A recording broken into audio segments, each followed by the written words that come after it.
Welcome to the Living Your Greatness podcast. I am your host, Ben Mummy. The purpose of the podcast is to inspire millions of people across the world to achieve greatness and enhance their overall personal well-being. Living Your Greatness is becoming the go-to resource that CEOs, elite athletes, professional coaches, and entrepreneurs rely on to upgrade themselves. The podcast helps you master the best of what other people have already figured out. So I gladly invite you to sit back, relax, and enjoy tuning in to today's episode. Welcome back, everyone, to another episode of Living Your Greatness. This is your host, Ben Mummy, and today we have two new guests to the show today, and that's Kat and Kev Becker. For those of you that don't know Kat and Kev, they discovered triathlons in 2003, which led them to a passion for endurance racing and global race adventures. They have completed 18 Ironman events, including the Ironman World Championships in Hawaii and several world major marathons. They have also accomplished 2 successful R3W crossings of the Grand Canyon. In 2011, they moved on to ultra distance racing and became world record title holders for most Ultraman triathlons finished by a married couple after completing 5 ultra marathon races. They coach triathletes and runners of all fitness levels and hope to inspire others to push boundaries and enjoy the journey. So Kat and Kev, welcome to the show. I am super pumped to have you guys on today. Happy to be here. Thanks for having us. It's actually a funny story here to start off the episode is the three of us actually met almost a decade ago or even a little bit more. That was through the Lululemon community. You guys were becoming ambassadors at the time. And, you guys had a pretty cool story, right? Going from, lifestyle that was very different, inactive, to then transforming to super active, right? And falling in love with endurance sports. So to give a little context for my listeners, tell us a little bit about yourselves. Where did you spend your formative years growing up in Canada? And what inspired you to become endurance triathletes? I grew up in Montreal, right here in Montreal, Quebec, born and bred. It started off as fork in the road kind of thing. Midlife, probably my late 30s. I was a smoker for 20 years, and I knew it had to stop eventually. I kind of quit. I did quit and gained a whole bunch of weight. So 65 pounds in the course of 6 months, and, feeling that I should be healthy and feeling like not really healthy and not myself. I did try to do some walking and hiking and got into that realm of sport, and Kat was like, yeah, okay, let's do that, and let's do some backcountry camping and canoeing, and just kept try to be active.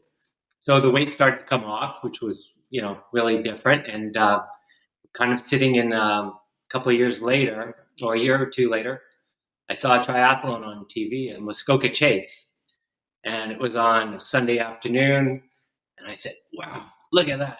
Always admired the Ironman, Hawaii when I was a kid on Wide World of Sports, ABC Wide World of Sports. And then there was this one in our backyard, kind of, so to speak. But I wasn't a swimmer. I knew I could probably bike it, but, and from there, it changed. That's where that moment changed. Okay, switch, fork in the road. Let's try this path.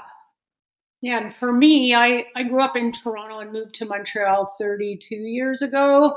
And Kevin and I met here. I was never a sporty person, although we had a pool in the backyard. So growing up, I wasn't in any organized sports at all, but I did love the water. Also loved camping as a kid. And when Kevin and I met and then were married and, had our life, our daughter, and going through, the normal stuff of life, and Kevin deciding, and it was in 2000, he quit smoking, and, we were just normal people then, and his quitting smoking was a big turn because he thought he was doing something that was going to make him healthy, and realized 6 months after quitting, it's like, wow, I'm not healthy. Like, I can't breathe. I have all this extra weight. It came out of nowhere. And just because I quit smoking, it didn't change my life to be healthier. I did a good act, but he knew he had to do more. And that was where he was, biking to work, and we were camping with our daughter and kayaking, and he saw that Muskoka Chase on TV and said to me, we got to do that. And I'm like, what are you talking about? Like, I don't know how to run. I've never been a runner and I don't have a bike. And he's like, we'll do it as a team. Like, let's just go see what happens. And it was like you said, a fork in the road. It was a shocking moment. And I'm like, okay, he wants to do that. We got to go do that. And we found a race in Ontario that, it had a pool swim, which was perfect. It was a shorter event, a sprint try. And it was in the May of 2003. And I signed him up for his birthday, so he didn't know, but it was a surprise. And it's like, okay, we're a team now. We got to go do this thing. And we trained really hard for 3 months and went up to Ottawa, scared out of our wits. We were so terrified, but the people were really great. The race organizers were lovely, and everybody up there was so friendly, and we had so much fun. And we won the team category, so we were like elated. We were like, oh my God, how's that even possible? We went from couch to he finished a 5K run and I did a pool swim in a race. It was scary and it was life altering and it made us feel good. We went from having that little heavy feeling of, oh my God, and it flipped the other way to sense of accomplishment. And then we said, okay, now we got to sign up for a bunch more. Yeah. So, went on for that same year. And we signed up they had a race once a month. And we did it as a team once a month and, trained and had our daughter, volunteer while we were so racing. She was getting her, toe in the water and meeting athletes and, doing something for the community other than for herself. Yeah. And we taught her a lesson there. Volunteering and we were the killer bees, so everyone had a name, right? So we were known as the killer bees, and we were hooked, I guess, right after that, and we went on to do more. Yeah, we did 5 sprints that year and had a lot of fun. And then we said, oh, you know what, let's repeat that again, but let's go a little longer. So we did a couple of sprints and then 2 Olympics. And Kevin was like in awe of the half Ironman distance at that point and said, our daughter, the year prior, we had raced up in Ottawa at the Canadian half Ironman. And she had volunteered and she got the half Ironman shirt for volunteering. And we only got like the sprint shirt for the team stuff. And Kevin was like, kind of in awe of her shirt because she had the cooler shirt. Yeah, I want to do that. And he's like, oh man, I want to have that shirt. Sprint, right? So he kind of had that goal to, man, next year I'm going to earn that half shirt and we're going to go in there as a team and do that. And we showed up at that race and we thought, man, we were doing so good as a team. And then there was a couple of other teams that showed up, one of them being professional triathletes from Gatineau. And we were like, oh, we were using it as a tune-up race for the Ironman the following week. So we're like, okay. So yeah, we were kind of like blown away by, oh my God, first of all, we're racing with these professionals and they're going to kick our butts. Like for sure they're going to win it. But it's so exciting to be really alongside. Fun. So you're like alongside some professional triathletes and you're this amateur who's just like almost starstruck because you know who they were and they're locals and they're really, really fast. So you're like, yeah, okay, I'll get to stand up maybe, hopefully, next to them and when you see them on the course, so you're sharing that whole experience together. Yeah, even when we got our medals, I think we were second or third place team, and they obviously won the team half. But we were standing right beside them, getting our medal when they got their medal, which was really, again, another life-changing moment of inclusion and acceptance and possibility. You didn't feel like you were not part of it. You felt like you were right in there.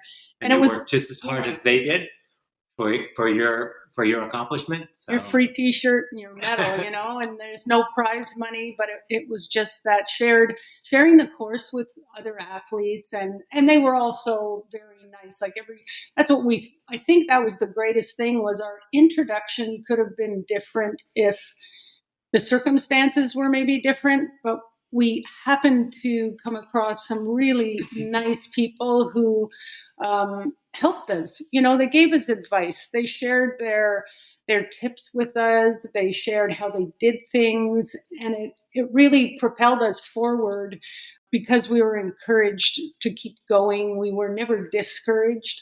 And that kept us in our minds always to always help. And it might not work for you, but this is what I do. Try it. And it was like, wow, what a great act of selflessness. It's like, here, I'll give you a training plan. Hopefully it works for you. This is what I did. And you get this free advice, which there was no internet. So it was free advice and, magazine article here and there. It just sat in the back of our heads that, wow, always help someone out. Just never be above anybody. It's like it's a level playing field, whether you're a professional, whether you're, first race, whether it's your 180th race. Just a level playing field. We're all just athletes, and doesn't matter the distance. Everyone has their own goal and vision, right? All of those good experiences in those first 2 years encouraged us to keep going. And then Kevin was like, he said, I want to do an Ironman. And I'm like, oh my God, like, wait a minute, what happened to the team? What are we going to do now? And it was like, that was like another fork. Do you keep going? Can I follow him? I don't have a bike. I don't know how to run. And he doesn't know how to swim. How's that going to work as we move forward? And just having the faith and Kevin's positivity about it, saying, I think we can do this. So I started a walk run, I 1 minute on, 1 minute off. And I remember like I'd go as far as maybe 3 kilometers from home, and he'd come in the car with our daughter, to see if I was okay and I needed a ride back. And I'm like, I can do it. And I was so proud to be able to run 2 kilometers, and Kevin as well. I took him to the pool and I said, okay, man, you got to learn how to swim. And it's, we went to Claude Riviere on a Sunday, and he gets in the water and he was like, wait a minute, I got to swim to the other side without stopping. And I said, yeah, Kevin, it's 25 meters. You're going to have to do that a lot more. And he did 4 laps that day and was wiped, but also said, oh my God, I got to figure this out. So then it became another quest where, one step at a time, one stroke at a time. Same as buying a bike. Yeah. I said, okay, I want to get myself a race bike, or, a proper bike, because all we had were kind of like the commuter bikes, right? And Kat goes, well, I'll get a bike too. And, I'll just get myself a mountain bike. And when we bought our bikes, our mechanic and salesman actually said, well, why don't you buy a race bike too and chase them? You'll just be better at it. You'll be able to chase him. And as a girl, she was like kind of like holding on to when I was riding. She was trying to hold on, and same thing for me when she was swimming. So I was trying to hold on. So we bettered ourselves. Complete sport that we didn't know. We just had our own form of incentive, basically. Yeah, built-in training. Like it was hard, but it was also easy in the same sense. I didn't want to be left behind. If I didn't buy that road bike and stick to him, and every time, man, he'd take off on the bike and I would be pedaling so hard and I'd be, oh my God, he's going to, lose me. My determination was to stick with him. And sure enough, he'd turn around. He's like, damn, you're there. And every time he'd look back and he's like, you're right there. And it made me a stronger athlete. And like he said, we'd be swimming, and man, if he touched my feet, that was like a tipping point for me, right? You're in the pool, somebody's behind you, they touch your feet, and I'm like, okay, I'm going to speed up now. I guess I'm not going fast enough. And she put the hurt on me. So same. But we loved it. Built-in training partner with the same vision in mind. So we did our first Ironman in 2006. Again, we went back as age groupers, in 2004 and 2005, 2003 and 2004, we were a team. 2005 and 2006, we raced as individuals. So we really had to have I had to run, he had to swim. And we started with the sprint. We started with the sprints and the Olympics and the halves. And worked our way. And worked organically. It wasn't repeat the same races we had done as a team, but as individuals now, and see what we were made of. And that went well. And then he was, we got to do this Ironman thing, right? And we actually volunteered at 2 Ironmans in Lake Placid on 2 different years before we went to Ironman, because we felt like we wanted to, wherever we weren't racing, we would volunteer. And we felt that it was only appropriate to be there to support athletes in those Ironman events before we even towed the line, because in an Ironman, it's, you're a couple of thousand athletes, but you're also maybe 4,000 or 5,000 volunteers. It's almost like there's 2 volunteers for every athlete to help them on the course, to catch them when they cross the line. And we had volunteered 2 years in a row, and then we went and we did ours, and we felt like we earned our place in that event by giving back to the sport before, it wasn't like, oh yeah, we're going to do that and whatever. We wanted to fully experience it and then do our race and feel like we had earned our place there, I guess. Mm-hmm. And that was life changing. We were, wow, that was really the where the ultra endurance stuff started, where we understood what we truly were capable of. And we adapted our lifestyle as we had gone. This was a slow progression, from 2003 to 2006, we were testing our nutrition and our gear, and all this while working 9-to-5 jobs. And people saying, how do you do it just for training an Ironman? And say, time management, ride to work, run home, it was just part of our schedule as an added task to do kind of thing, without it being a task.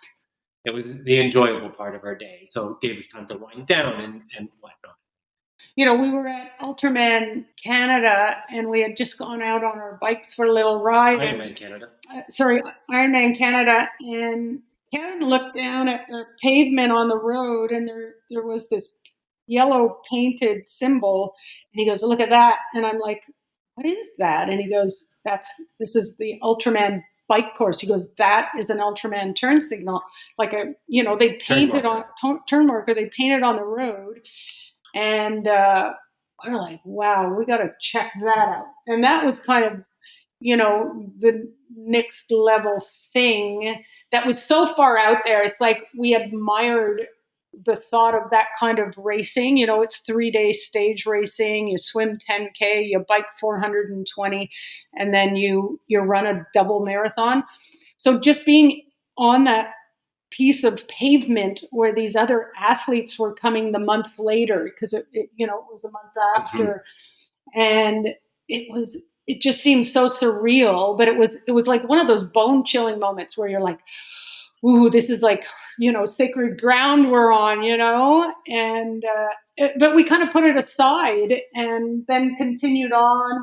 Our journey, and signed up for another Ironman, and then raced Florida. We started traveling with our daughter. We would take her, like that became vacation. So we would go to Germany, to Frankfurt, and then, tour around France after. And it was becoming our lifestyle, where our vacations were wrapped around races, because, we only have so much time. So it's like, what are we doing on our vacation? Well, we're going to go and do this race, and we're going to have a family trip out of it.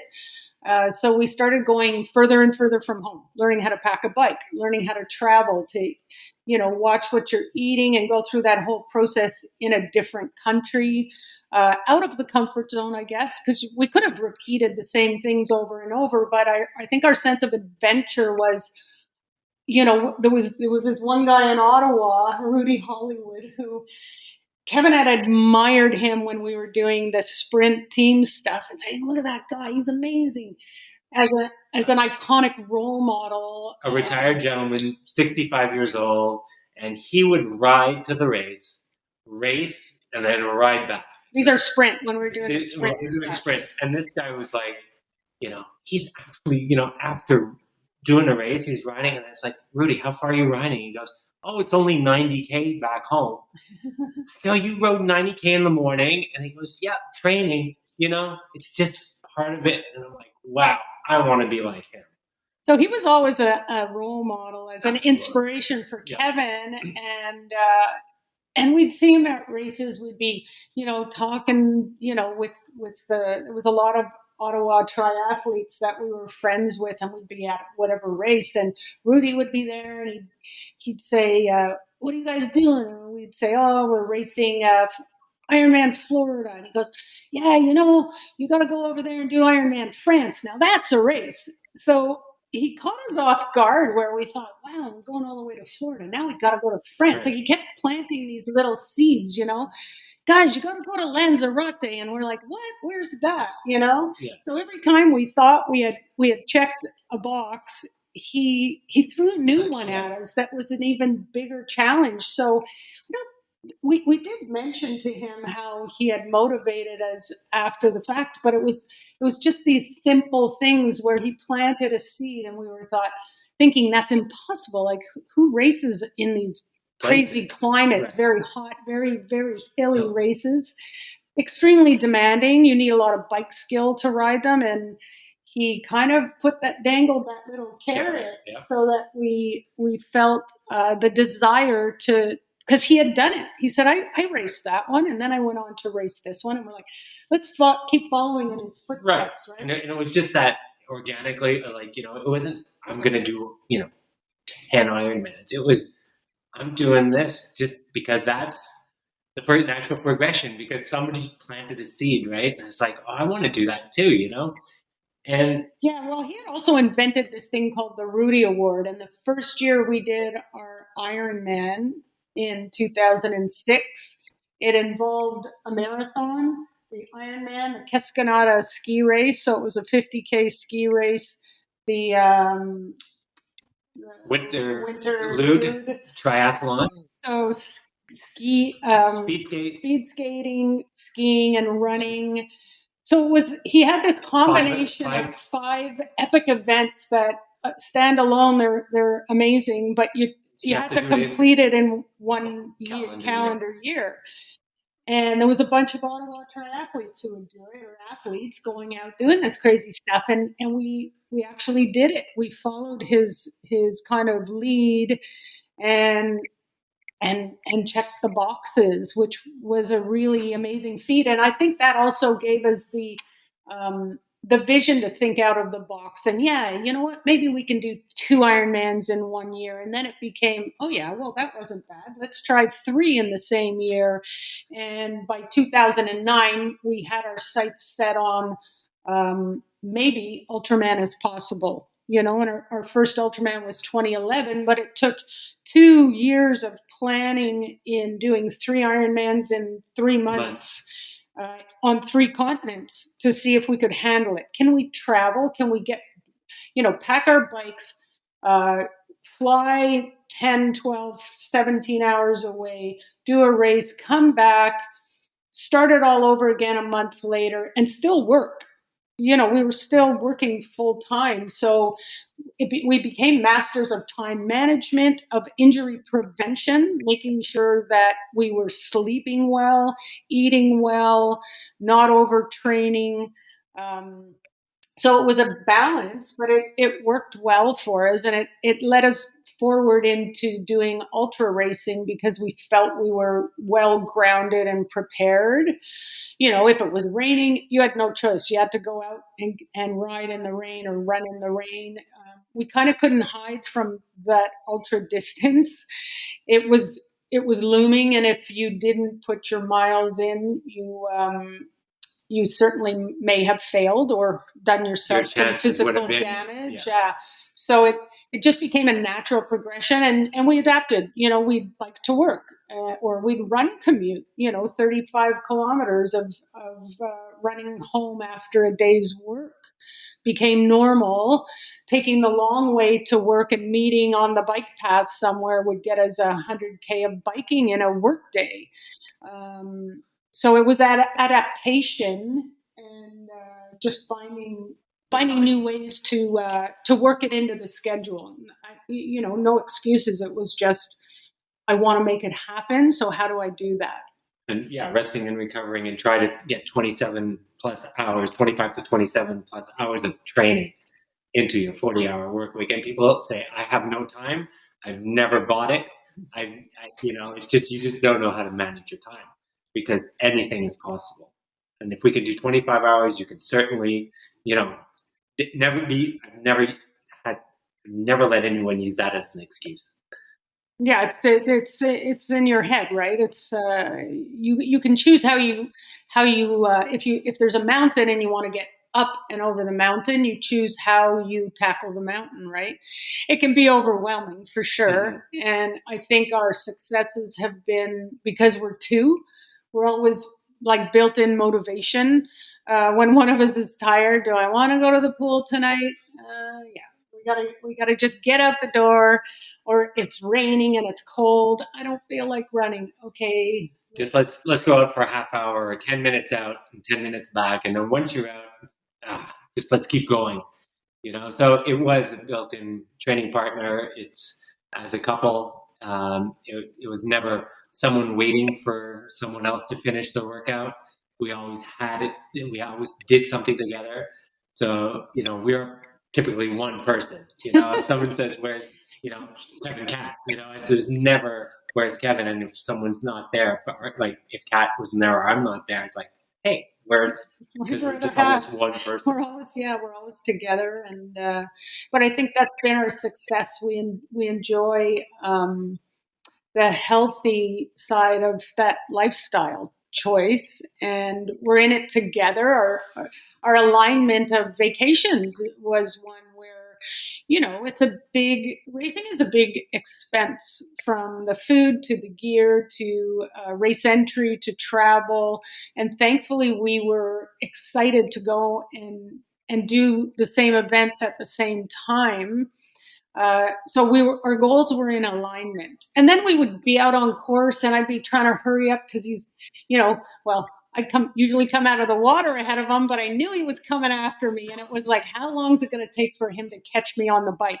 And it was usually somewhere around 80 kilometers was the sweet spot. It's like, here he comes, and sure enough, passed me on the bike, and then I wouldn't see him till the finish line, but I had to hurry up. Like, our daughter was often volunteering. She'd be at an Ironman up at 3 a.m. and right at the start. So she was out there waiting for us to finish and monitoring us during the day. And Kevin, if he was ahead of me, I had to try to catch him and close the family loop, because I was the trailer at that point, right? But having those goals in alignment, it allowed us to, it was easy to plan our schedules, because often we plan 2 years out. We're never deciding last minute, oh yeah, let's go do this. It was often a very calculated set of timing to make sure we had time to recover. We would never double stack our races. So it was kind of this, scheduling balance, I think. I really loved, and I'm sure my listeners did too, was just hearing about your whole story, like making that lifestyle shift, also sharing like the reasons why you feel like doing it, which I think to any physical activity in life, for people that are tuning in, whether they are already, sustaining a healthy, active lifestyle or whether they are new, is that different feeling for you as a way to travel. You're adventurous people, having an accountability partner, right? These were all things that were part of your success. Also sounds like too, you guys are curious for new experiences, right? So going to those different countries, but also seeing, new people and new places, right? So it makes me kind of think, you guys have done 18 Ironman events. Is there one particular race that was either extremely challenging, where you almost thought you wouldn't be able to do it? Or is there just one that's extremely memorable that you want to talk about? So it's a long day, right? So they're all first of all, they're all unique. Yeah, each one you cannot basically, because as Kat said is probably going to say, days very long, and there's highs and lows through those days. And each race has something different. Maybe you go to, like Lanzarote had a super beautiful, easy swim, probably the easiest Ironman swim I've been in, but the hardest bike, the most scary, challenging, death-defying riding that you're going to get. And a really hot run. I think Nice was the hottest.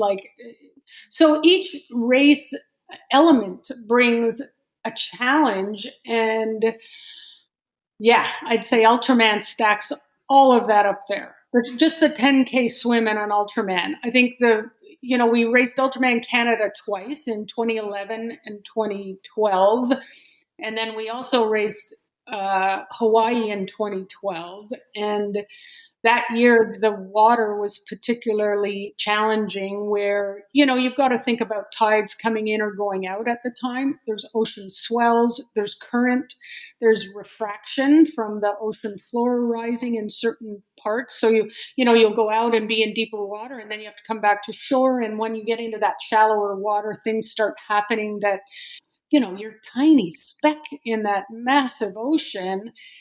And that year in particular, we were all swimming maybe 7K in it. That's when it gets hard. So, if you think it's 5K is a hard swim, but at 7.5, you start going backwards.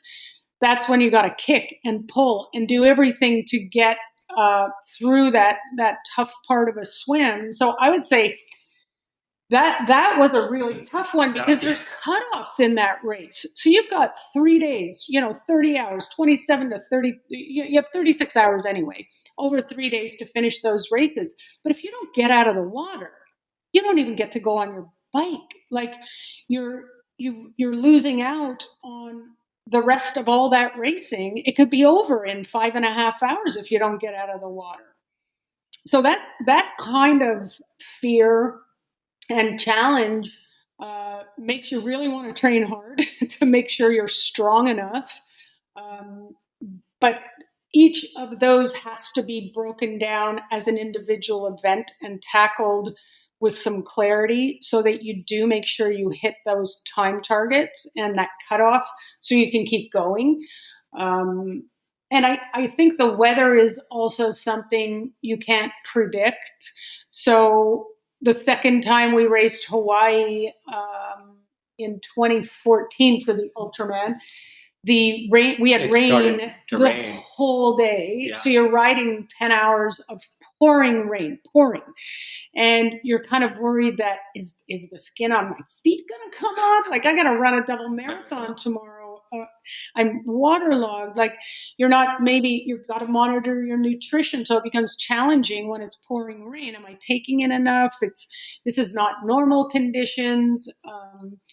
So you're constantly doing the head to toe, checking, how do I feel? What am I consuming? Your team is checking that off for you to say, you're behind on your fluids. You got to drink this now.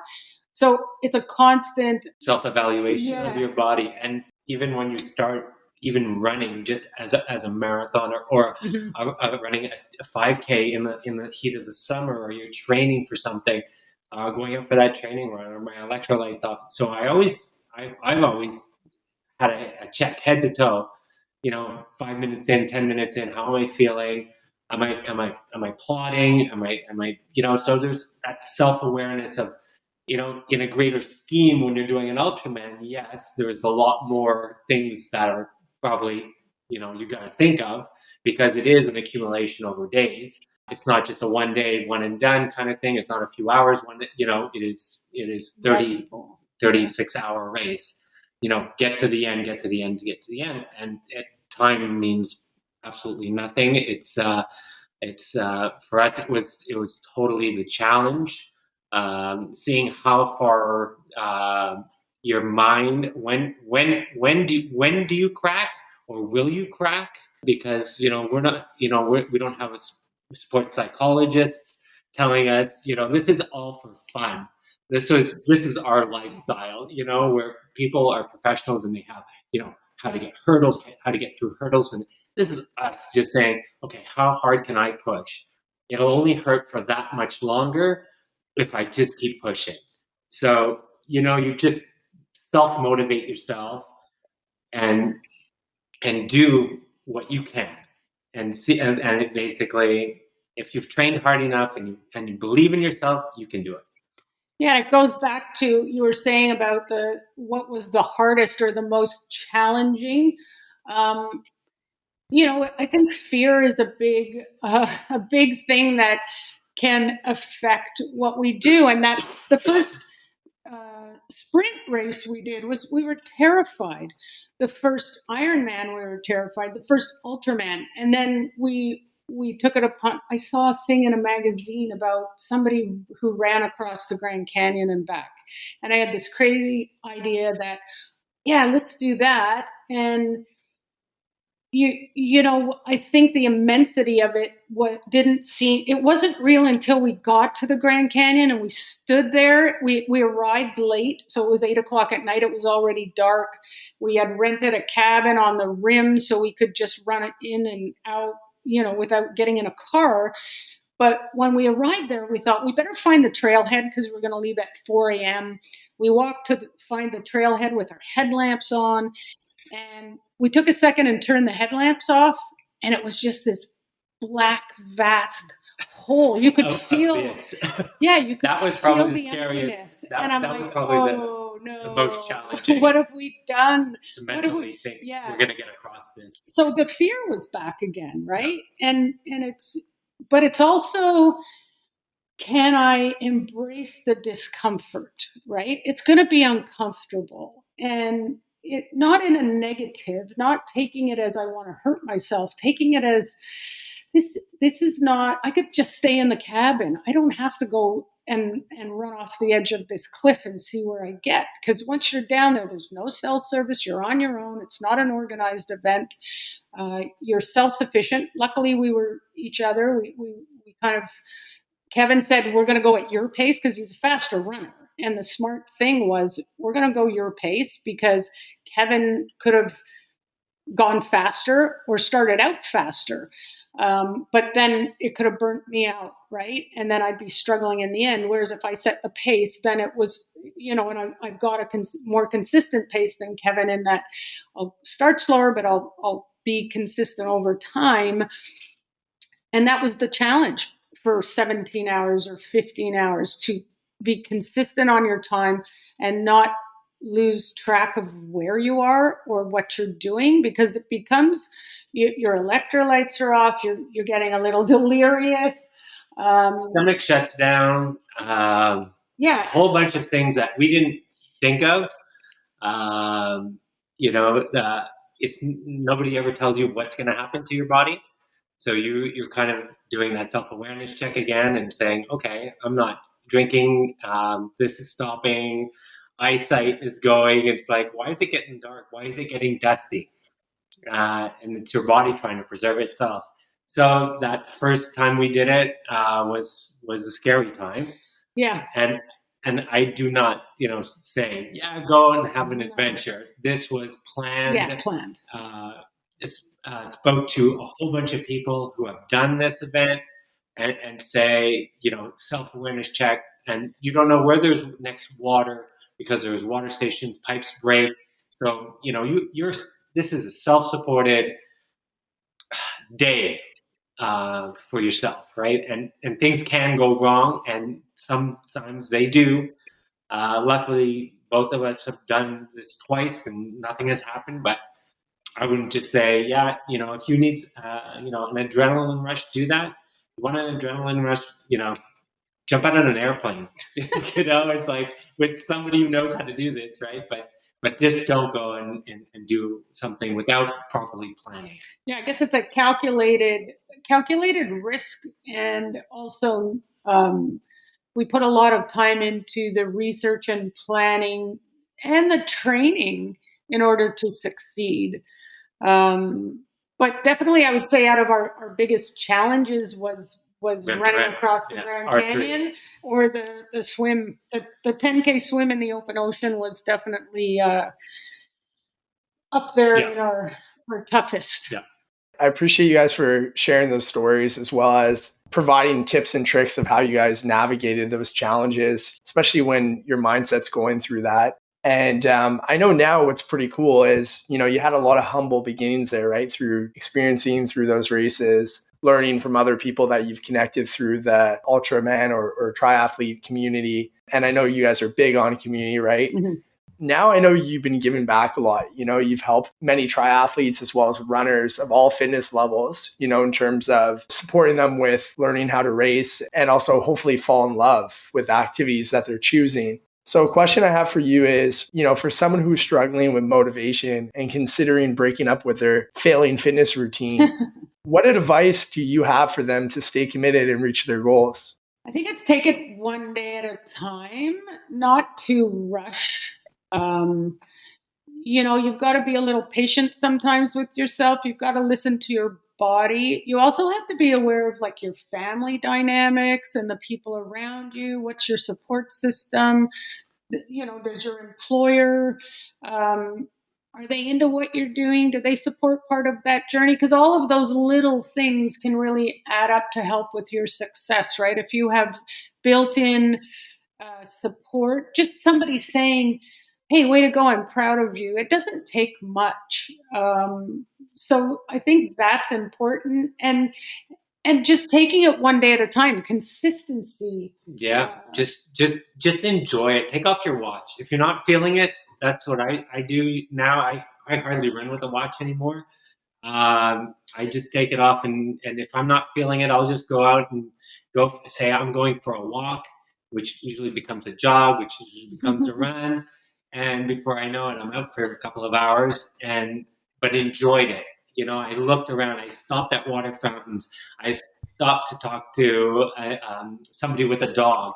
I get that. I threw a ball for a dog, and it didn't break my routine. It just gave me easier bites.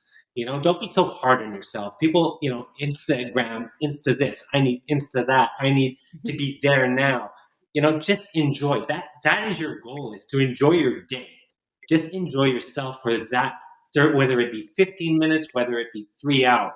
Just enjoy yourself for that time. It's yours. And just accept it, that you're allowed to do something good for yourself. I love that. So like the key theme I got there is, finding a way to truly enjoy it, to feel like doing it, keeping it playful, keeping it fun, not taking it too serious. And that makes me think like, okay, so that's in terms of like the relationship to sustain it.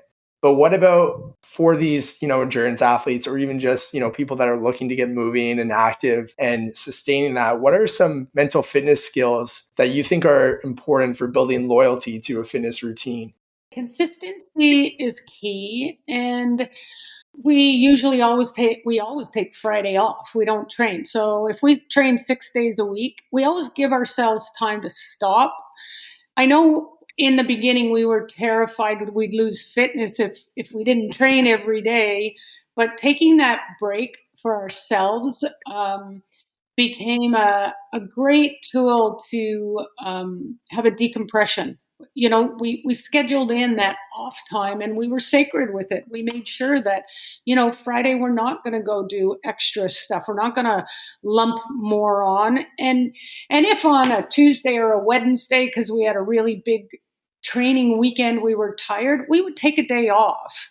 It was okay, I think, to listen to your body, but get back on track again. And don't double up. If you have to skip a workout because you're really tired, just take the day off and embrace that and do something completely different, like reading a book or just chilling out or go to the park but then find your way back. Because if you start gapping and then it's day after day where you're doing that, then you're going to find yourself going in the wrong direction. So pull yourself back together and get back on track, and embrace that off time if you need it. Find a training partner. Accountability is a big part of it. Yeah. Sign up for a race. It doesn't have to be a big race, but money. Usually, if you put down some money on something, you're kind of accountability. Put that date on. I got to show up no matter what. So I better, get back on track. Be able to yeah, I'm tired today, but tomorrow is probably maybe going to be a better day.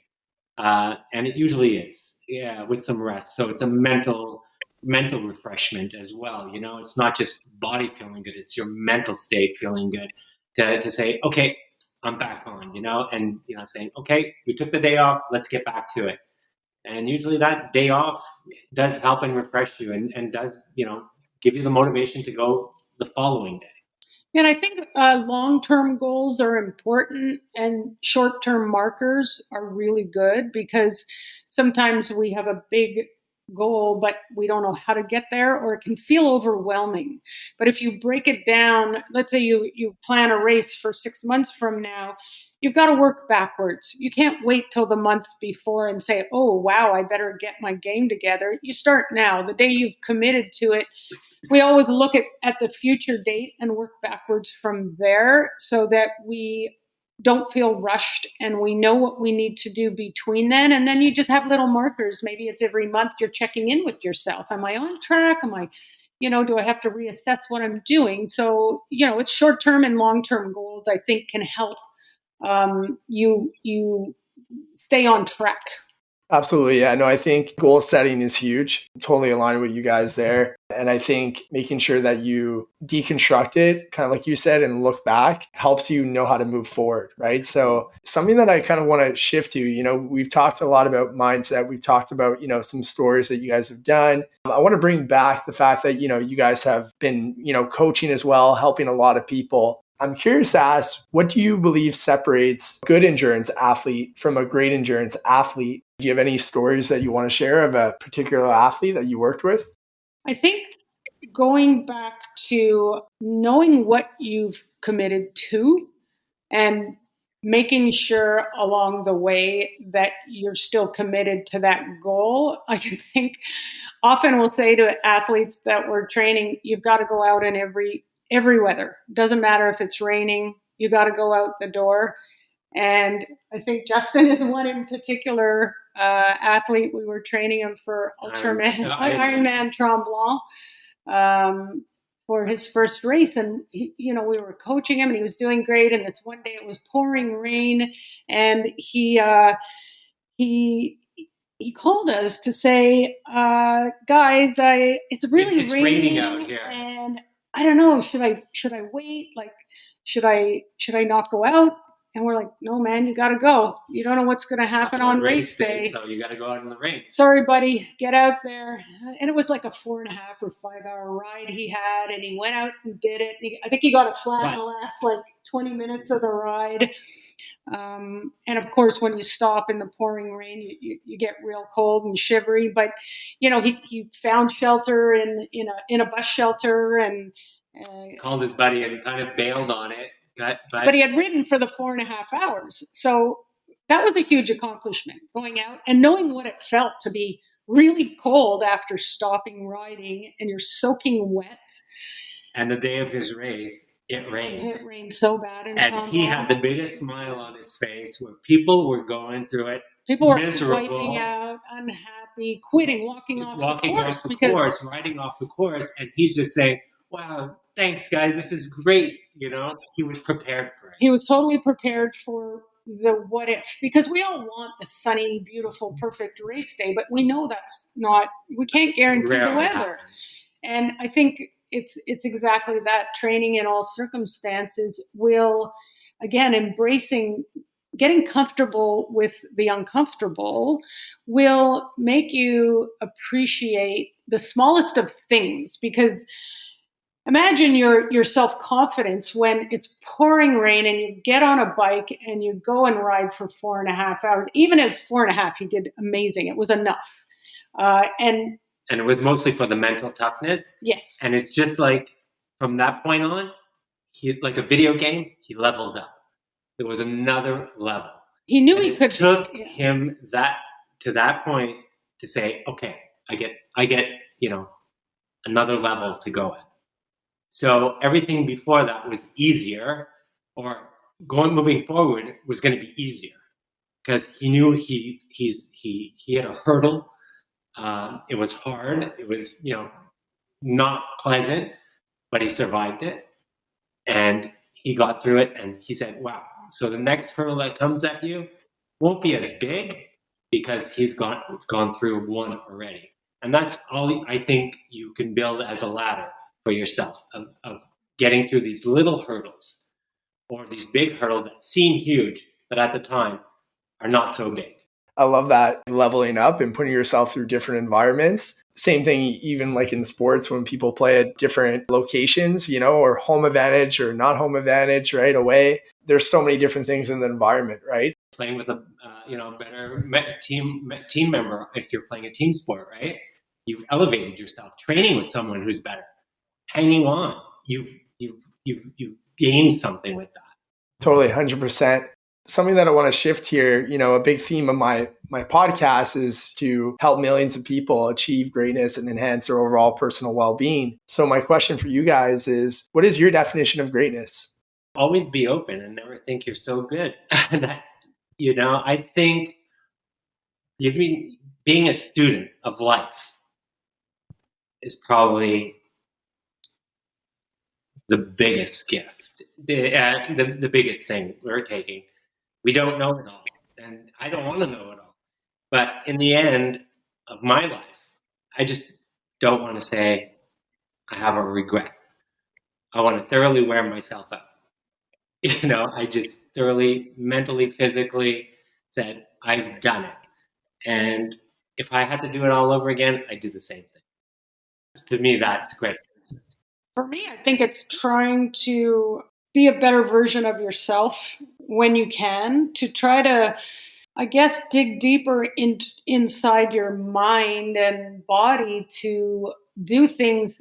I always say turn fear into courage, because fear is crippling. And if you can have the courage to face your fear and overcome it, hopefully it makes you a better person. It brings you some self-confidence.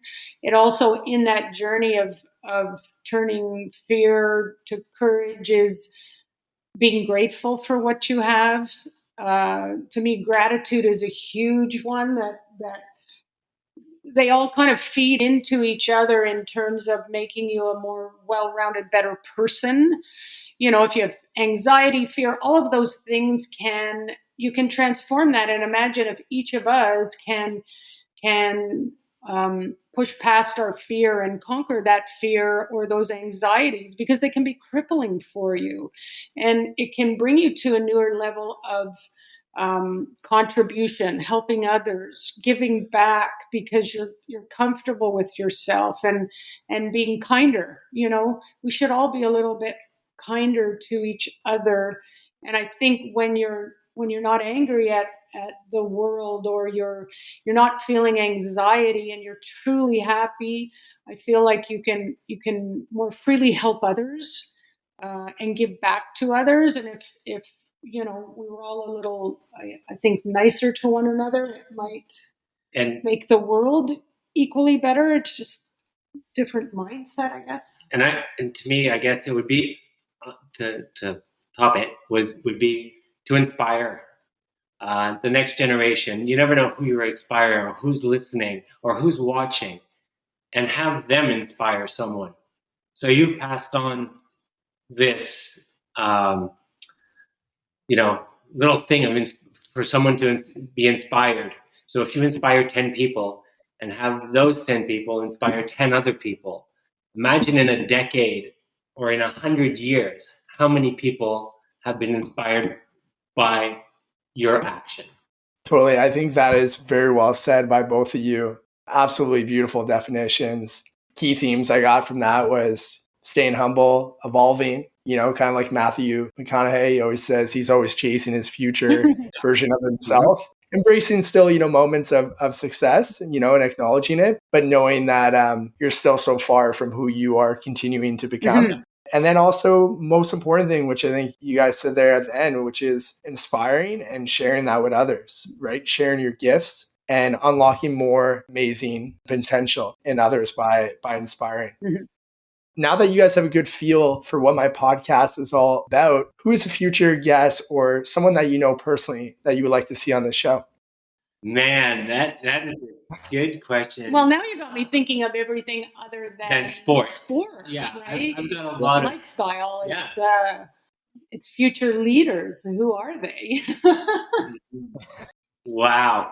I cannot just pick one. I have so many things running through my head, but that's an open question, and I'd like to get back to you on that. There's so many amazing people, right? So it's hard to pick a couple, right? So where is the best place for my listeners, to connect with you guys online, or if they want to ask any questions, about your journey? They can go to our website because all our socials are hooked up in there. Our email address is there. So we're at endurancetriathletes.com, and all of our race info's on there, our connection and what we're up to. So it's our little universe there. Yeah.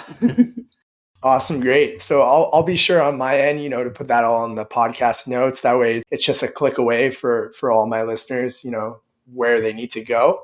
And I just want to take this last little moment, to really thank both of you, Kat and Kev, for your time, for your generosity, for your wisdom, and for just being here. Thank you so much. Thank you. It's an honor to chat with you today, and we hope we can inspire your audience to just go out there and have some fun and see where the road takes them. Absolutely. Been an honor. Thank you.